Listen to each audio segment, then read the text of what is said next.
Man, I think a lot of my early Toronto memories for music come from, I used to go to these shows that were like, a lot of them were at this venue, the Comfort Zone.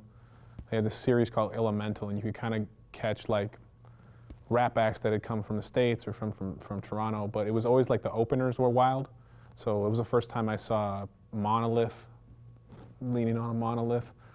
It was the first time I saw the Oddities, and a lot of groups that ended up kind of being my heroes that made me want to be in music a little more. And like I saw how they were kind of like, you know, putting their stuff together. And a lot of those shows too, like my first rap group, Notes to Self, formed kind of incidentally at this show where we went to see Planet Asia, who was up from the Bay, and he was in a group at the time, and they like, the other guy in the group, Rasco, was sick, so he ended up playing the show by himself, and we all realized like after the fact that we were at the same show.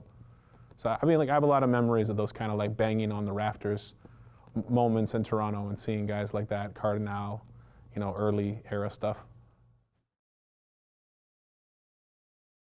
So I mean, being a solo artist versus the making music in a group, which was what I had done for a really long time beforehand, has an entire new set of responsibilities and pressures, like from mixing to, you know, figuring out your art to navigating video releases. And like for a long time in a group, I was kind of like, you know, maybe like the main writer. And that's like, you know, it's a responsibility to make sure that you show up every time and that you're part of the group, or that you're extra sharp when you're on stage and you're making sure everyone else is comfortable as well. But like, there's a freedom that comes in that too, of being able to be on stage with, you know, your DJ or with the band that I play with sometimes, and these guys are just your friends. And it's not like you're not friends with, you know, the groups that I was in, but there was more, it had been such a long-term like familial background that there's like, you know, it ends up being kind of like this weird freedom of like, I'm gonna say something stupid, and my guy who's my DJ is my homie. He's just gonna laugh.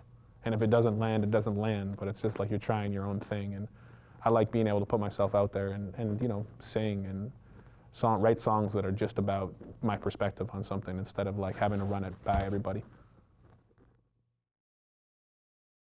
Yeah, licks is, well, that's weird. Like, so I love collaborating with other artists, like kind of across genres. And part of that is like, I feel like I'm a fan of a lot of people. And not even just musically, but visually, like from videographers and directors to like visual artists, and Elixir, who I worked with on a few different covers recently. He just did Real Good for me and Tona, and then he did the Same Damn Low Sweater cover, the song that I had done with Sean Price before he passed away. And like, he's a guy that I've known and was in my first rap group ever as the graffiti writer. And I just always kind of wanted to do something where I was like, hey man, just do what you do. And I love the feeling of being able to like lean on somebody that you trust, and you're like, I know I'm gonna get good work from you, so like just give me your spin on something. And I love that about music too. It's like if you're working with a different artist, like they're gonna bring something different out of you, but like letting somebody kind of just be themselves while you're yourselves, and seeing where that marriage comes together, and sometimes it's really special. You know, it's taken me into weird genres, and I've ended up doing like a lot of like, you know, techno and house music with guys like Hunter and Will K and Sean Frank, and like that's been a blessing. It's opened up different songwriting doors for me. So yeah, love the collab. Oh man, I feel like vulnerability and risk kind of go hand in hand. And like in any genre of music, the stuff that hits you kind of pulls at your heartstrings. So it's like if you're that might be for somebody, that might be like you're doing something illegal. For other people, it might be you're being vulnerable in a way and talking about something that, you know, for myself, it's like I say things in music that are incredibly true to myself that I wouldn't necessarily all the time say in conversation.